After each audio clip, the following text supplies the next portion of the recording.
अस्सलाम वालेकुम, welcome to paradise college. Dear student, last time हमने इंथाल्पी डिस्कस किया था आर्टिकल। तो हमने आपको बताया था कि जो इंथाल्पी है वो sum of internal energy plus work के इंटरनल एनर्जी और जो वर्क का सम अप होगा उसको हम इंथाल्पी का नाम देंगे। और ये भी आपको बताया था कि किसी भी सिस्टम की इंथाल्पी में जो चेंज आता है वो heat absorb the system at constant pressure, कि जब प्रेशर कांस्टेंट होता है तो सिस्टम को जो हीट प्रोवाइड की जाती है वो ही इंथाल्पी चेंज के इक्वल होती है जब प्रेशर कांस्टेंट होगा। आज हम डिफरेंट टाइप्स की इंथाल्पी को डिस्कस करेंगे। तो उसमें इंथाल्पी ऑफ रिएक्शन है, enthalpy of neutralization, enthalpy of formation. तो सबसे पहले हम डिस्कस करते हैं enthalpy of reaction. Enthalpy of reactions को डिस्कस करने से पहले हमें पहले रिएक्शन का पता हो कि रिएक्शन जो है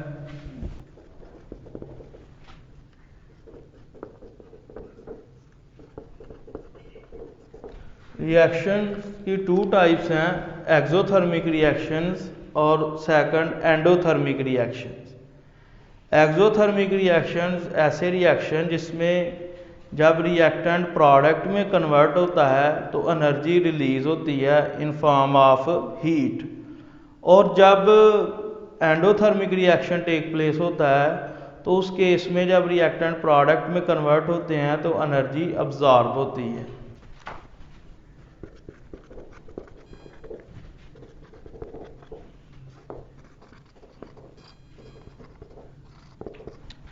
तो हम कह सकते हैं फिर कि जब एक्सोथर्मिक रिएक्शन टेक प्लेस होगा तो उसमें रिएक्टेंट जब प्रोडक्ट में कन्वर्ट होंगे तो energy in form of heat release होगी। तो इसका मतलब ये हुआ कि जो रिएक्टेंट की इंथाल्पी है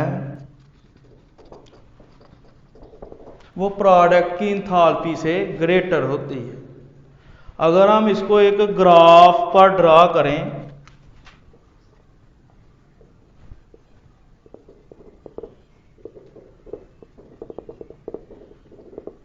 एक्सोथर्मिक रिएक्शन में वाई एक्सिस पर हम अगर इंथाल्पी को मेंशन करें तो एक्सोथर्मिक रिएक्शन में रिएक्टेंट की इंथाल्पी जो है वो प्रोडक्ट की इंथाल्पी से ग्रेटर होती है।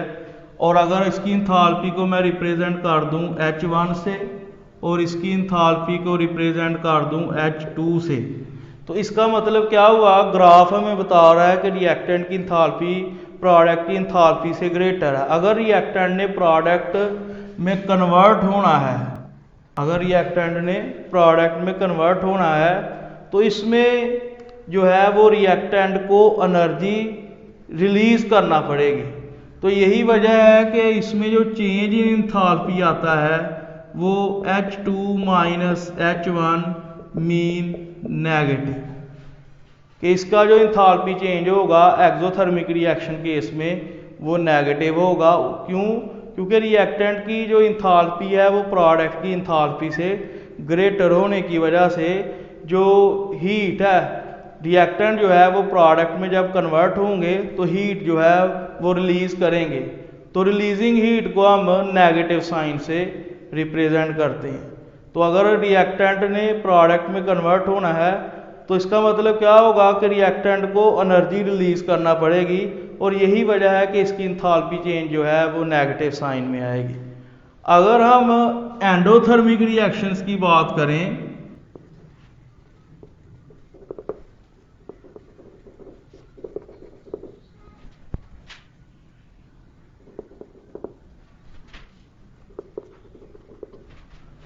तो इस एंडोथर्मिक रिएक्शन के केस में जो प्रोडक्ट की इंथाल्पी है वो रिएक्टेंट की इंथाल्पी से ग्रेटर होगी। प्रोडक्ट की अगर हम इंथाल्पी को रिप्रेजेंट कर दें H2 से, H1 से, और रिएक्टेंट की इंथाल्पी को अगर हम रिप्रेजेंट कर दें H2 से, तो इसमें जो चेंज आएगा तो चूंकि इसमें प्रोडक्ट की इंथाल्पी जो है वो ग्रेटर है एज कंपेयर टू रिएक्टेंट, तो इसलिए इसमें जो चेंज इन इंथाल्पी आएगा वो हमेशा पॉजिटिव साइन में आएगा। इसका मतलब क्या हुआ कि एंडोथर्मिक रिएक्शंस में प्रोडक्ट की इंथाल्पी रिएक्टेंट की इंथाल्पी से ग्रेटर है। अगर रिएक्टेंट को हमने प्रोडक्ट में कन्वर्ट करना है तो हमें एनर्जी प्रोवाइड करना पड़ेगी, इसलिए इसमें जो इंथाल्पी में जो चेंज आएगा पॉजिटिव आएगा। तो इसका मतलब क्या हुआ कि इंथाल्पी ऑफ रिएक्शन जो है वो स्टैंडर्ड इंथाल्पी चेंज है जो कि टेक प्लेस होती है जब certain number of mole of reactant react करते हैं, जिसको इंडिकेट करे बैलेंस केमिकल इक्वेशन, तो वो प्रोडक्ट बना दे अंडर स्टैंडर्ड कंडीशंस पर। तो उस इंथाल्पी चेंज को हम इंथाल्पी ऑफ रिएक्शन का नाम देंगे।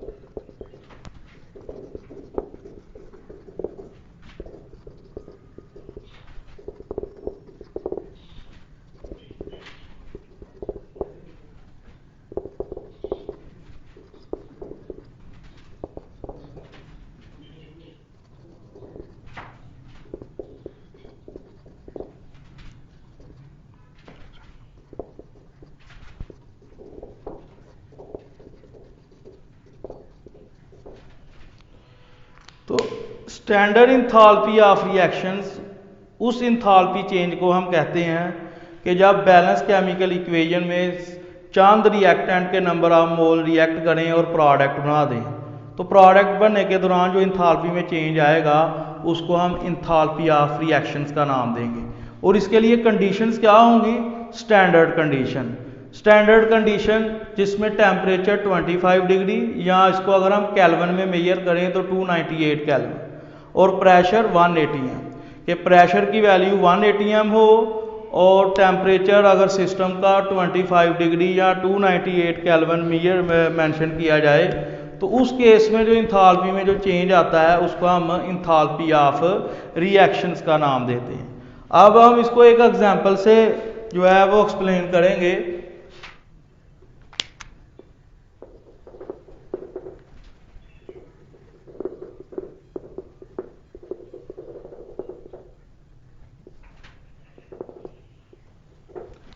कि जब hydrogen in gas form react करेगी ऑक्सीजन तो वाटर बनेगा। तो ये बैलेंस केमिकल इक्वेशन बता रही है कि 2 मोल हाइड्रोजन के और 1 मोल ऑक्सीजन का जब रिएक्ट करता है तो 2 मोल वाटर प्रीपेयर होता है।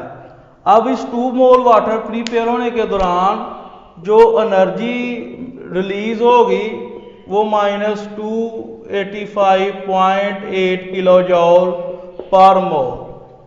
ये जो किलो जॉल पर मोल है ये एक यूनिट है इंथाल्पी चेंज का। इंथाल्पी चेंज में जो यूनिट होता है उसको हम किलो जॉल पर मोल में रिप्रेजेंट करते हैं। तो इंथाल्पी में जो चेंज आएगा उसकी वैल्यू -285.8 किलो जॉल पर मोल होगी। तो इसको हम इंथाल्पी ऑफ रिएक्शंस का नाम देंगे। अब ज़रूरी नहीं कि इंथाल्पी ऑफ रिएक्शंस की वैल्यू हमेशा नेगेटिव हो, इसकी वैल्यू पॉजिटिव भी हो सकती है और नेगेटिव भी। अगर रिएक्शंस एंडोथर्मिक होगा तो डेल्टा H जो है इंथाल्पी ऑफ रिएक्शन जो है वो पॉजिटिव आ जाएगी in case of endothermic reactions, और अगर रिएक्शन एक्सोथर्मिक होगा तो डेल्टा H की वैल्यू जो है वो पॉजिटिव होगी। तो ये रिएक्शंस एक एक्सोथर्मिक रिएक्शंस की एग्जांपल्स है। तो इस केस में हाइड्रोजन इन गैसियस फॉर्म जो है वो ऑक्सीजन गैस के साथ रिएक्ट कर रही है, तो वाटर इन लिक्विड स्टेट जो है वो प्रीपेयर हो रहा है। तो इस केस में जो एनर्जी रिलीज होगी, हीट रिलीज होगी, उसको हम स्टैंडर्ड इंथाल्पी ऑफ रिएक्शंस का नाम देंगे। और इसकी value negative in case of exothermic reactions, और इसकी वैल्यू जो पॉजिटिव आएगी वो in term of in case of endothermic reactions होगी। तो अब हम नेक्स्ट डिस्कस करते हैं इंथाल्पी ऑफ फॉर्मेशन। अब हम डिस्कस करते हैं इंथाल्पी ऑफ फॉर्मेशन। तो स्टैंडर्ड इंथाल्पी ऑफ फॉर्मेशन जो है उस हीट की क्वांटिटी को हम नाम देंगे जो रिलीज होगी या अब्जॉर्ब होगी जब हम 1 मोल कंपाउंड को उसी के एलिमेंट से प्रीपेयर करेंगे अंडर स्टैंडर्ड कंडीशंस पर।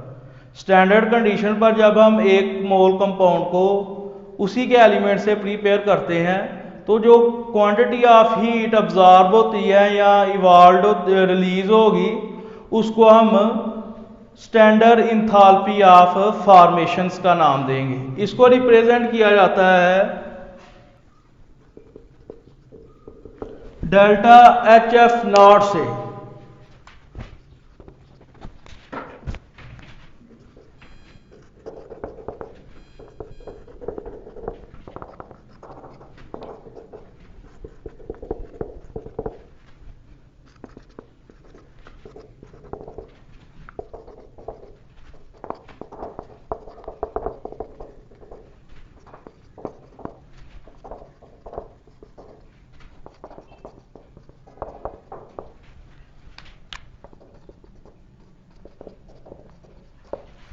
तो स्टैंडर्ड इंथाल्पी ऑफ फॉर्मेशन उस हीट की क्वांटिटी को नाम देंगे जो रिलीज होगी या अब्जॉर्ब होगी जब हम 1 मोल कंपाउंड को उसी के एलिमेंट से प्रीपेयर करेंगे अंडर स्टैंडर्ड कंडीशंस पर। Standard condition means temperature 25 degree centigrade और प्रेशर उसमें 1 atm होगा। ये जो 1 atm है ये यूनिट है प्रेशर का। इसी तरह जो सेल्सियस स्केल है ये भी टेम्परेचर का यूनिट्स है, या इसको अगर हम मेजर करें केल्विन स्केल में तो इसकी वैल्यू 298 आ जाती है। अब ये देखें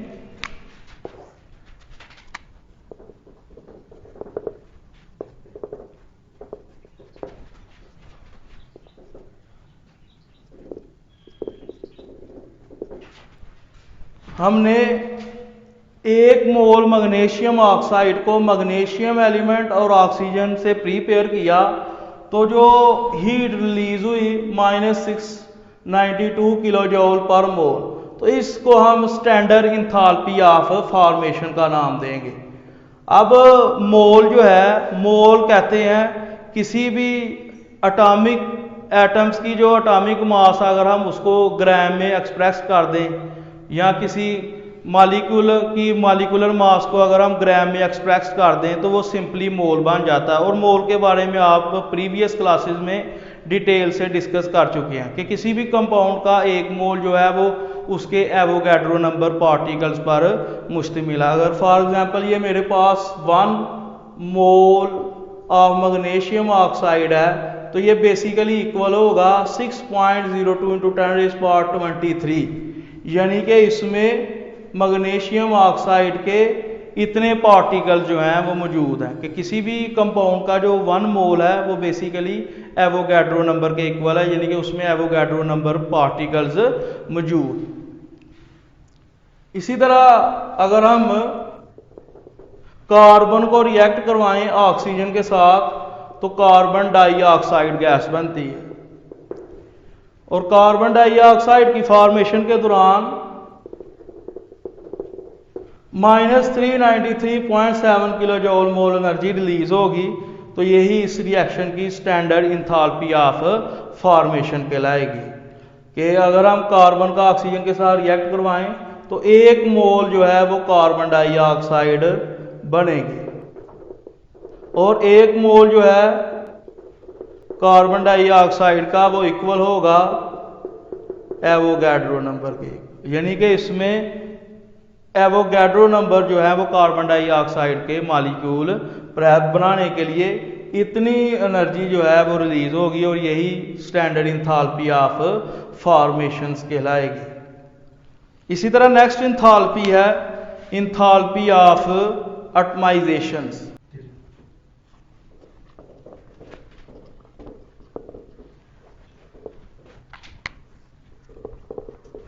इंथाल्पी ऑफ एटमाइजेशन जो है उस स्टैंडर्ड इंथाल्पी को हम नाम देते हैं कि जब हम 1 मोल एटम को, 1 मोल गैशियस एटम्स को उसी के एलिमेंट से प्रीपेयर करें अंडर स्टैंडर्ड कंडीशंस पर, कि स्टैंडर्ड कंडीशन पर जब हम 1 मोल एटम को उसी के एलिमेंट से प्रीपेयर करते हैं तो जो अमाउंट ऑफ हीट अब्जॉर्ब होगी, एनर्जी की जो quantity in form of heat जो है वो अब्जॉर्ब होगी, उसको हम इंथाल्पी ऑफ एटमाइजेशन का नाम देंगे। इसको रिप्रेजेंट किया जाता है delta H A T not से।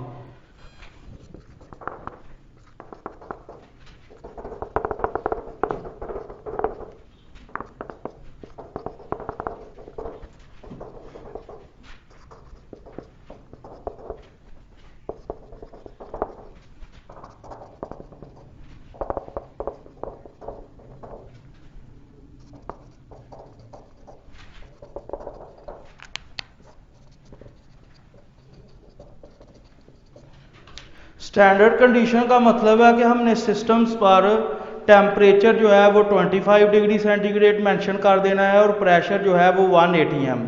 फॉर एग्जांपल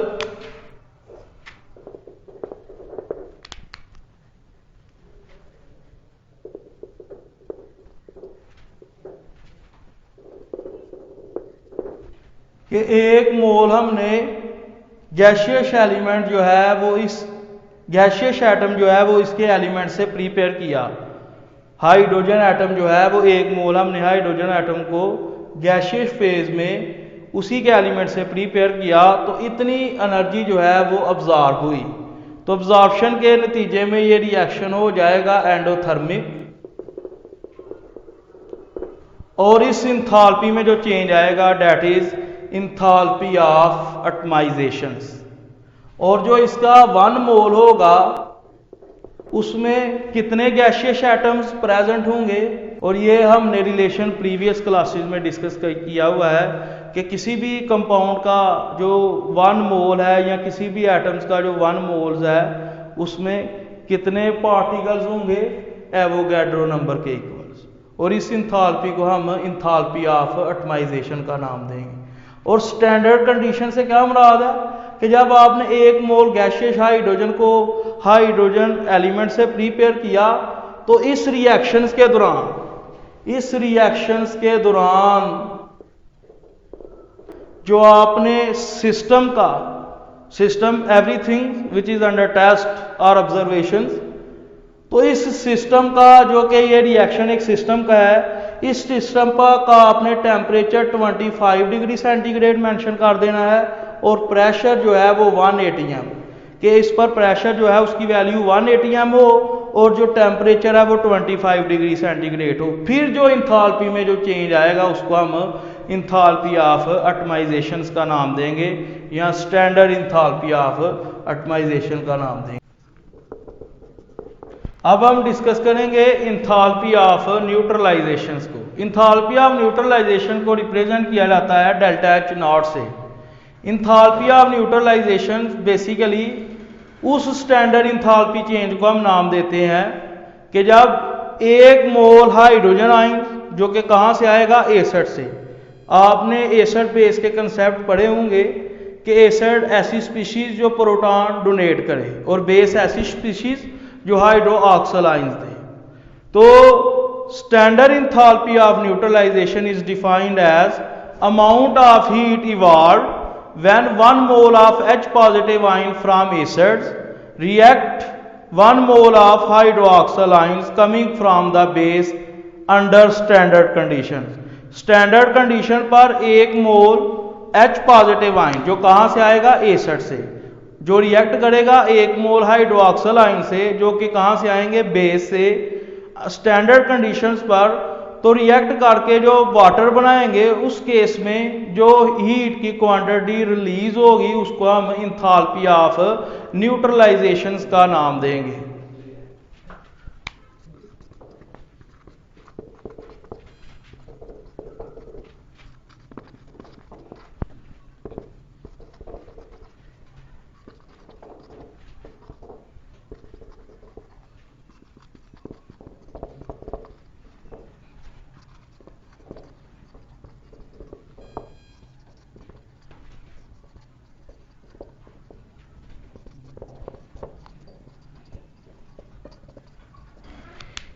तो जब 1 मोल H पॉजिटिव आयन 1 मोल हाइड्रोक्सल आयन से रिएक्ट करता है स्टैंडर्ड कंडीशंस पर, तो उस केस में जो क्वांटिटी ऑफ हीट इवॉल्व होती है उसको हम इंथैल्पी ऑफ न्यूट्रलाइजेशन का नाम देते हैं।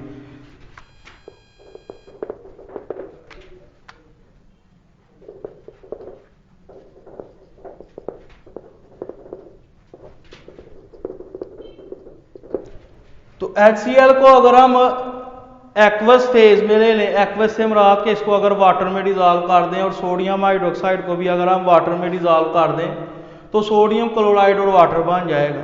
इस रिएक्शन के दौरान -57.4 kilo joule mole heat release होगी। इसको हम स्टैंडर्ड इंथैल्पी ऑफ न्यूट्रलाइजेशन का नाम देंगे। अगर इसको रिएक्शन को एक्सप्लेनेशन करें इसकी, तो HCl जब हम इसको वाटर में डिजॉल्व करते हैं तो ये डिजॉल्व होने के बाद H positive ion plus Cl ions में डिसोसिएट हो जाता है। इसी तरह अगर सोडियम हाइड्रोक्साइड को वाटर में डिजॉल्व करें, क्योंकि ये भी एक आयनिक स्पीशीज है, तो सोडियम आइंस बन जाएगा plus hydroxyl ion aqueous phase में बन जाएंगे। अगर हम इन इक्वेशंस को ऐड कर दें तो देखेंगे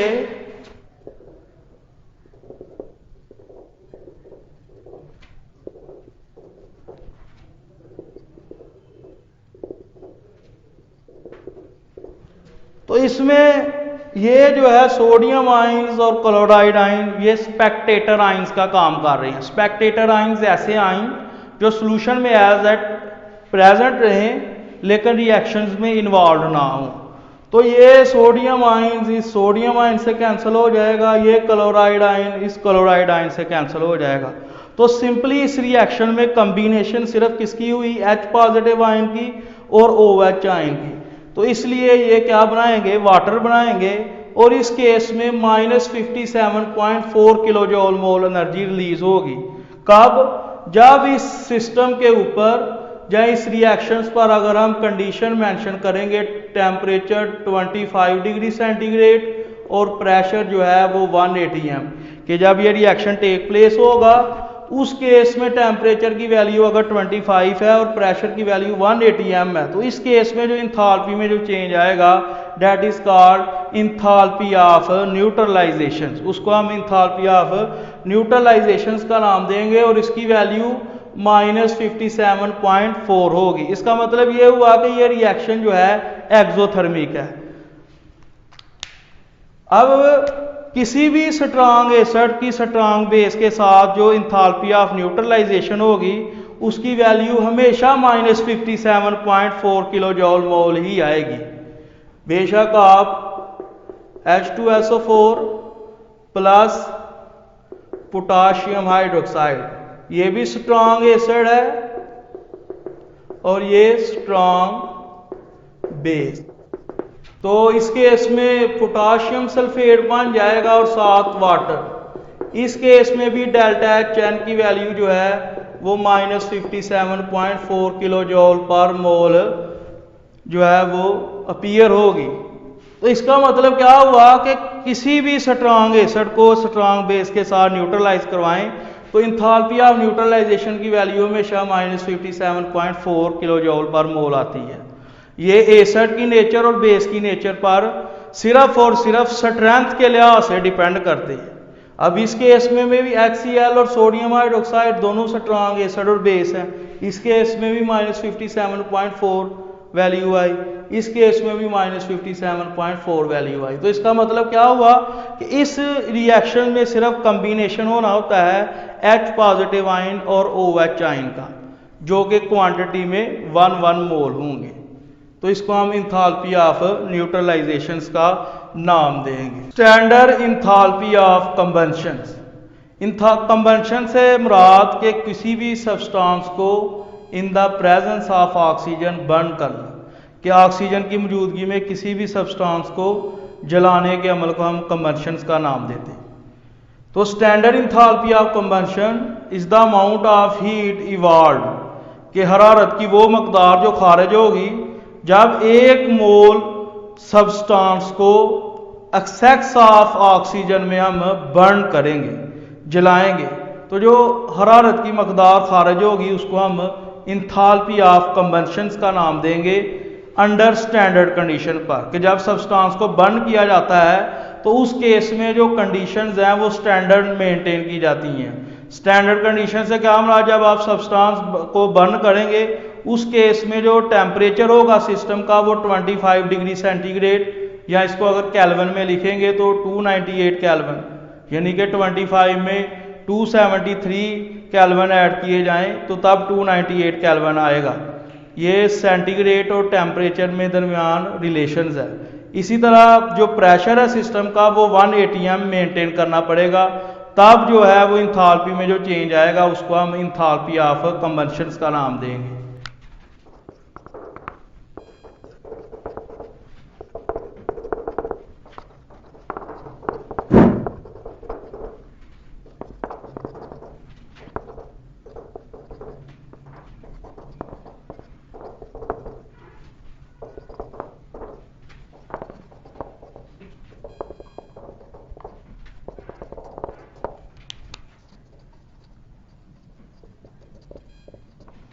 Standard enthalpy of combustion is the amount of heat evolved when 1 mole of substance is burnt in excess of air under standard conditions. Standard conditions mean temperature 25 degree centigrade, या अगर इस temperature को kelvin में major करें तो तब इसकी value 298 kelvin आ जाएगी।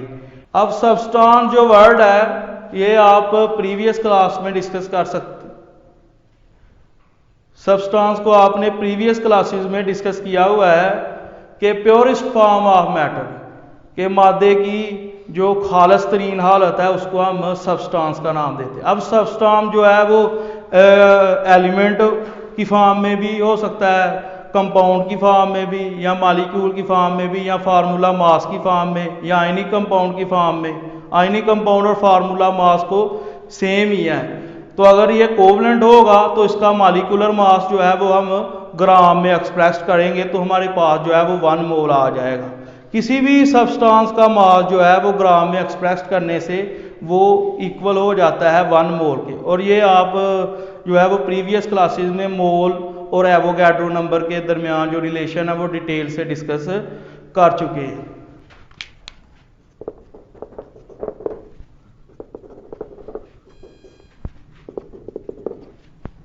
तो अगर इस इक्वेशन को हमने 1 मोल इथाइल अल्कोहल ली, इसको हम ऑक्सीजन में की मौजूदगी में बर्न कर रहे हैं तो कार्बन डाइऑक्साइड और वाटर बन रहा है। अगर इस इक्वेशन को बैलेंस किया जाए तो इधर 3 आ जाएगा, इधर 2 और इधर 3, तो जो डेल्टा एच की वैल्यू आएगी कि अगर हम 1 मोल इथाइल अल्कोहल को ऑक्सीजन में बर्न करेंगे तो -1368 kilo joule mole energy release होगी। तो माइनस का साइन इंडिकेट कर रहा है कि ये रिएक्शन जो है वो एक्सोथर्मिक है। और ये कब होगा, ये इंथाल्पी ऑफ कंबंशन कब टेक प्लेस होगी, कब इसकी वैल्यू ये आएगी, जब ये रिएक्शंस स्टैंडर्ड कंडीशंस पर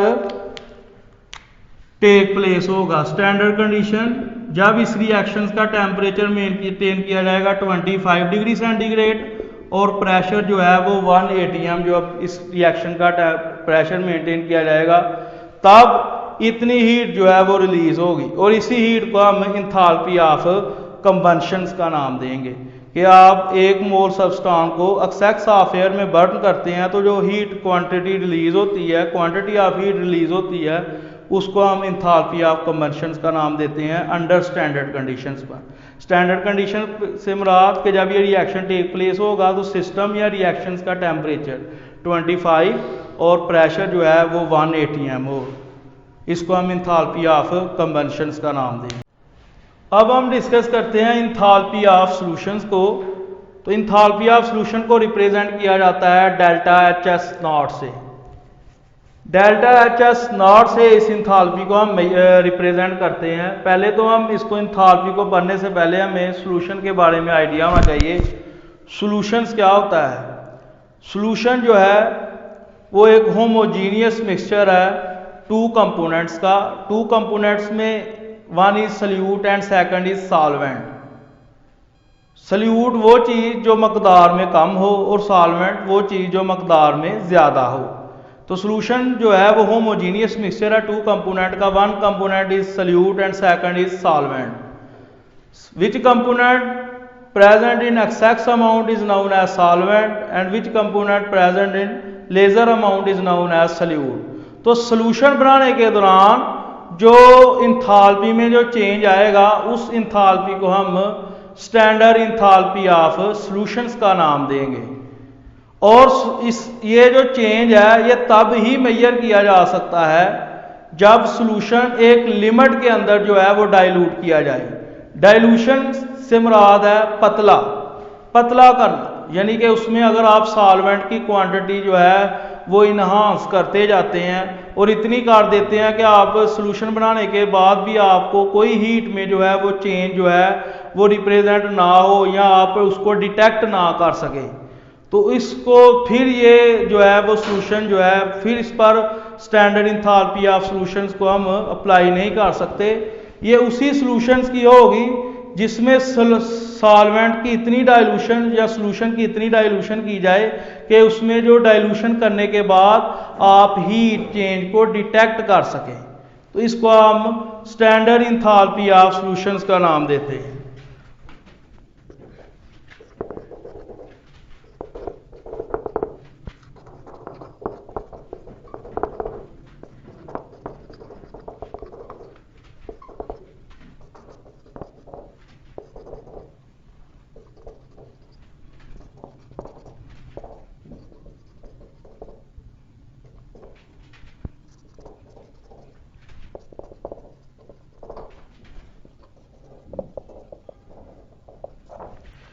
Enthalpy of solution is the amount of heat absorbed or evolved when 1 mole of substance is dissolved in so much solvent that further dilution result no detectable heat change। कि उस enthalpy को हम enthalpy of solution का नाम देते हैं कि जब 1 मोल सब्सटेंस को उतने सॉल्वेंट में डिसॉल्व किया जाए कि उसमें हीट चेंज जो है वो हम डिटेक्ट कर सकें। कि अगर आप उसकी फर्दर डाइल्यूशन कर दें तो उसमें अगर हीट चेंज जो है वो मेजर ना हो सके या डिटेक्ट ना किया जा सके, तब इंथाल्पी ऑफ सॉल्यूशन को हम स्टैंडर्ड इंथाल्पी ऑफ सॉल्यूशन जो है उसको रिप्रेजेंट नहीं करेंगे या उसको सॉल्यूशन पर इंथाल्पी ऑफ सॉल्यूशन का जो फिनोमेना वो अप्लाई नहीं होगा। ये कब होगा? जब हम उतने सॉल्वेंट में सल्यूट को डिजॉल्व करेंगे या सब्सटेंस को डिजॉल्व करेंगे जिसकी क्वांटिटी 1 मोल है। 1 मोल से मुराद उसमें एवोगैड्रो नंबर पार्टिकल्स हैं सब्सटेंस के या सल्यूट के। तो उस केस में जो है वो हीट जो चेंज होगी, हीट जो चेंज आएगा उसको हम स्टैंडर्ड इंथाल्पी ऑफ सॉल्यूशन का नाम देंगे। और अगर मजीद इसकी सॉल्यूशन की डाइल्यूशन कर दी जाए कि फर्दर जो है वो हीट चेंज डिटेक्ट ना की जा सके, तब इसको हम स्टैंडर्ड इंथाल्पी ऑफ सॉल्यूशन का नाम नहीं दे सकते। अब इसी को एक्सप्लेन करते हैं डिफरेंट एग्जांपल से।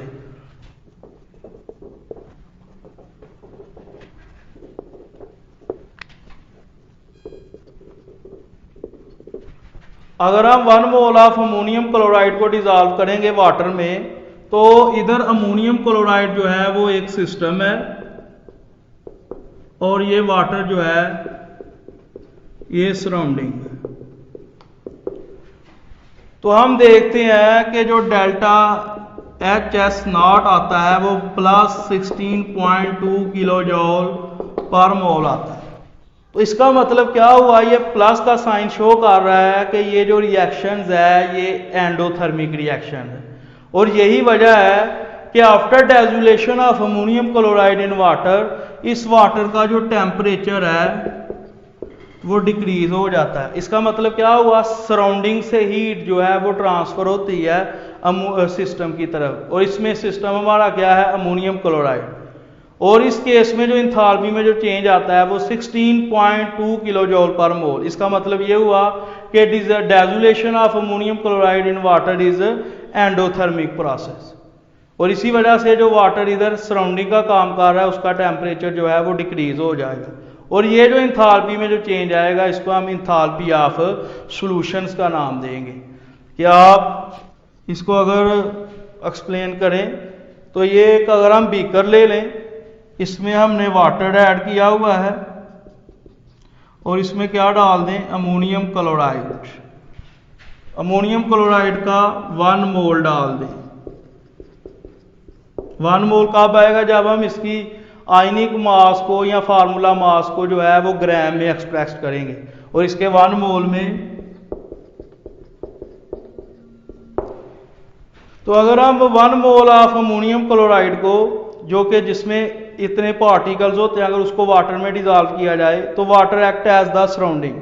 तो जब डेजुलेशन के दौरान जो है वो अमोनियम क्लोराइड सराउंडिंग से जो है वो हीट अब्जॉर्ब करेगा और जो इंथाल्पी में जो चेंज आएगा 16.2 किलो जूल पर मोल, इसको हम इंथाल्पी ऑफ सॉल्यूशंस का नाम देंगे। इसी तरह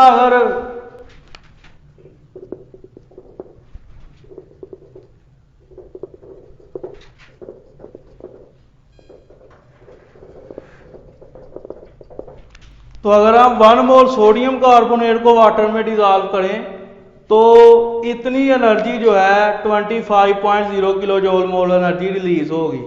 तो इस एनर्जी जो ये रिलीज हुई है इसको हम enthalpy of, standard enthalpy of solutions का नाम देंगे। इस केस में जो एनर्जी जो है वो रिलीज हो रही है, साइन नेगेटिव आ रहा है, इसका मतलब ये है कि ये dissolution of sodium carbonate in water is an exothermic process. ये जो है रिएक्शन ये एक एक्सोथर्मिक है और एक्सोथर्मिक होने की वजह से इसमें जो इंथाल्पी में जो चेंज आ रहा है वो नेगेटिव साइन में आ रहा है। अगर हम इसको इस वाटर में डिजॉल्व करें तो अगर वाटर हमारा इधर सराउंडिंग हो और सोडियम कार्बोनेट सिस्टम, तो इस केस में जो है वो वाटर का टेम्परेचर जो है वो इंक्रीज हो जाता है। इसका मतलब क्या हुआ कि सोडियम कार्बोनेट जब वाटर में डिजॉल्व होगा तो एनर्जी रिलीज करेगा। एनर्जी जो है वो रिलीज होगी इन फॉर्म ऑफ हीट, तो वो आ जाएगी सराउंडिंग के पास, तो इसलिए सराउंडिंग का टेम्परेचर जो है वो इस केस में इंक्रीज हो जाएगा। तो इस इंथाल्पी में जो चेंज आएगा इसको हम स्टैंडर्ड इंथाल्पी ऑफ सॉल्यूशंस का नाम देंगे। तो आई होप ये जो डिफरेंट इंथाल्पीज आज हमने डिस्कस की हैं ये आपको समझ आ गई होंगी। ये एग्जामिनेशन में डेफिनेशन के पॉइंट ऑफ व्यू से जो है वो पूछी जाती हैं, तो आप इसको अच्छी तरह जो है वो प्रिपेयर कर लीजिए। तो नेक्स्ट इंशाल्लाह हम जो है वो Born Haber cycle, Hess's law, measurement of enthalpy of reaction जो है वो डिस्कस करेंगे।